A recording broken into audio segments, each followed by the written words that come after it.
Hey, good morning.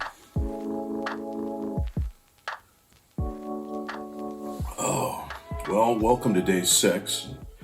Welcome to one of my favorite places in the world. I guess you would call this my prayer chair. This is one of my favorite places in the house.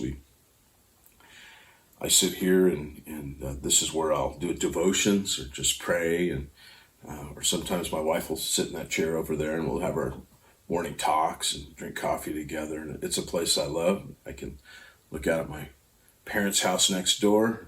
I can look out there at my boat. It's a relaxing place. It's a place that I can go and I can be quiet and I can be still. It's one of the places.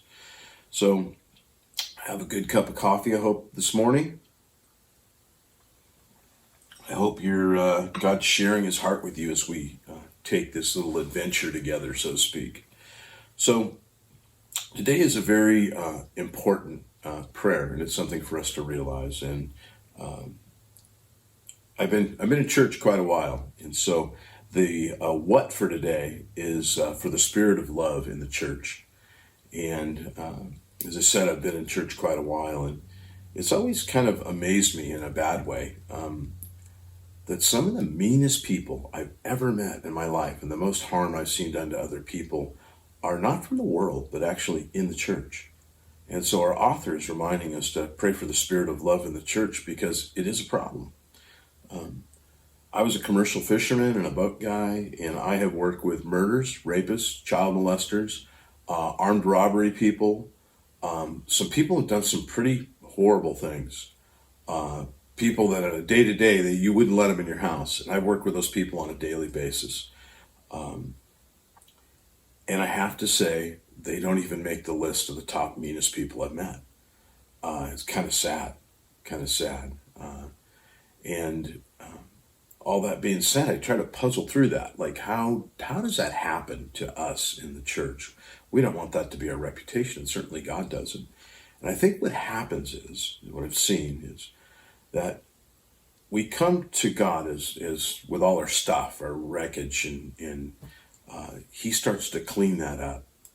And after a while, we've been disciplined and we followed Jesus, and the new good habits that we get by following the Lord, they start to pay off, so to speak. And they pay off for a while until all of a sudden we've kind of arrived.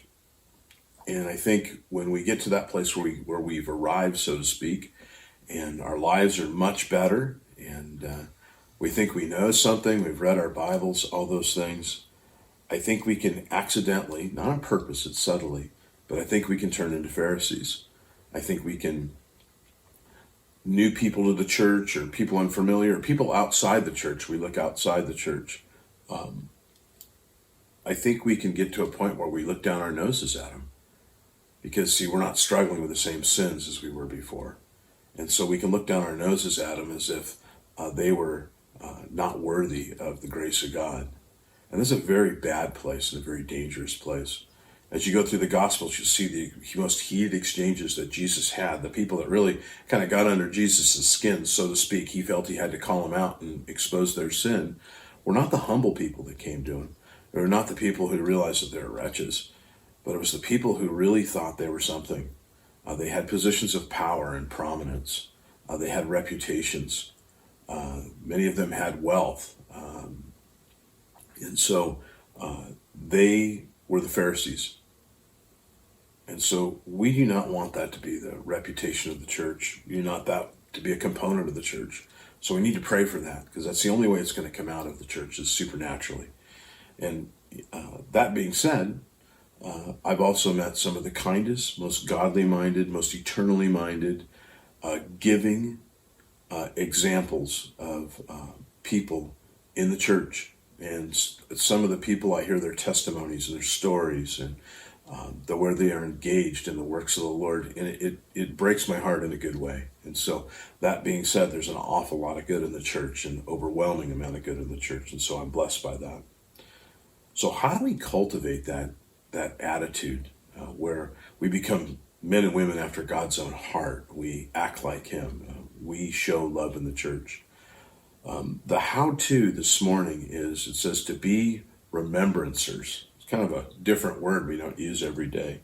And remembrancers were just people that were kind of like amateur historians, so to speak. They remembered dates or things that happened that God did to remind other people, to encourage them, to give an idea of just how eternal God is and how powerful God is. And I think that's a very good habit for you and I to be in, because when we remember those big things and those small things that God has done in our lives, we tend to be humbled by that, and we tend to remember what it was like before we had arrived, so to speak. And so that's a very, very healthy activity. Also, it calls to remembrance the fact that God works in other people's lives, and we get to witness that when we're part of this grand adventure we call Christianity and making disciples. And so it's a good place. It centers us, but it also centers the church. And so to celebrate that and to talk about that, not from the point of the good old bad days, not that, but to celebrate the victories that God has done in our lives and the lives of others, is a good and a healthy thing.